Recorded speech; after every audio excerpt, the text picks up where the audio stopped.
ছেলের ঘরের নাতিপুতি যারা আছে তাদের দিকটা একটু বেশি কেয়ার করবে নাকি মেয়ের ঘরের গুলাকে কেয়ার করবে? অনেক মুরব্বীরা আছেন যে মেয়ের ঘরের যে সমস্ত নাতিপুতি আছে সেগুলোকে বেশি অগ্রাধিকার দেয়, কেয়ার করে। আবার অনেক মুরব্বীরা আছেন উল্টা, অর্থাৎ ছেলের ঘরগুলোকে বেশি কি করেন, কেয়ার করেন। তো আসলে কার অধিকার বেশি? কি মেয়ের ঘরের গুলার অধিকার বেশি নাকি ছেলে ঘরের গুলার অধিকার বেশি?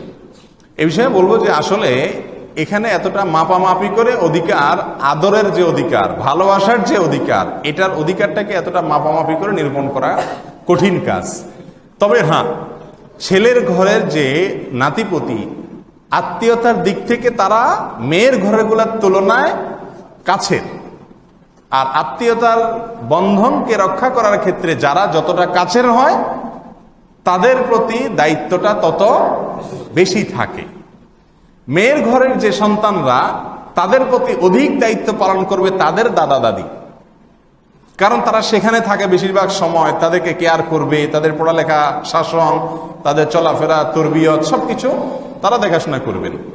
যেহেতু মেয়ের ঘরের সন্তানেরা নানা বাড়িতে বেড়াতে আসে সীমিত সময়ের জন্য, সেজন্য তাদের প্রতি দায় দায়িত্বটা এতটা এই নানা নানিদের থাকে না, যতটা থাকে দাদা দাদি কার প্রতি, ছেলের ঘরের সন্তানদের প্রতি, নাতিদের প্রতি। অতএব ছেলের ঘরের সন্তানদের প্রতি দায়িত্বটা একটু বেশি, কারণ হলো তারা আত্মীয়তার দিক থেকে মেয়ের তুলনাতে একটু কাছের, কারণ ছেলের রক্ত সরাসরি তাদের শরীরে আছে।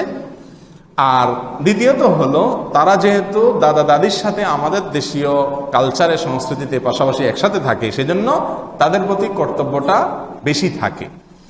কিন্তু তাই বলে তাদেরকে আদর করবে, মেয়ের ঘরগুলোকে আদর করবে না, বা এদেরকে বেশি করবে, এদেরকে কম করবে, এরকম কোনো আদরের ক্ষেত্রে, ভালোবাসার ক্ষেত্রে, স্নেহ করার ক্ষেত্রে কোনো প্রকার ভাগযোগ করা বা কম বেশ করা কোনো অবস্থাতেই উচিত নয়, অন্যায় হবে। অনেক মুরব্বীরা এই অন্যায়টা করেন। মেয়ের ঘরগুলো পাইছেন, ওগুলোকে মাথায় নিয়ে ঘুরে বেড়াবে, ছেলে ঘরগুলারে একেবারে অবহেলা করবে। আবার ছেলে ঘরগুলো নিয়ে পড়ে থাকবে, মেয়ের ঘরগুলারে পর মনে করে অবহেলা করবে। এটা উচিত না। ছোট ছোট বাচ্চাদেরকে আদর করার ক্ষেত্রে, স্নেহের করার ক্ষেত্রে, ভালোবাসার ক্ষেত্রে কোনো প্রকার তারতম্য করা উচিত না। সবাইকে কি করা উচিত? ভালোবাসা উচিত। কিন্তু দায়িত্বের ক্ষেত্রে আমি বলছি যে ছেলের ঘরের যে সন্তানেরা আছে তাদের প্রতি কর্তব্যটা তুলনামূলকভাবে বেশি থাকে মেয়ের ঘরের সন্তানদের তুলনায়। কিন্তু যদি বৈষম্য করেন ভালোবাসার ক্ষেত্রে এবং দৃষ্টিকটু লেভেলে চলে যায়, সেটা অবশ্যই অন্যায় কাজ। আল্লাহ তাআলা বুঝার তৌফিক দান করুন।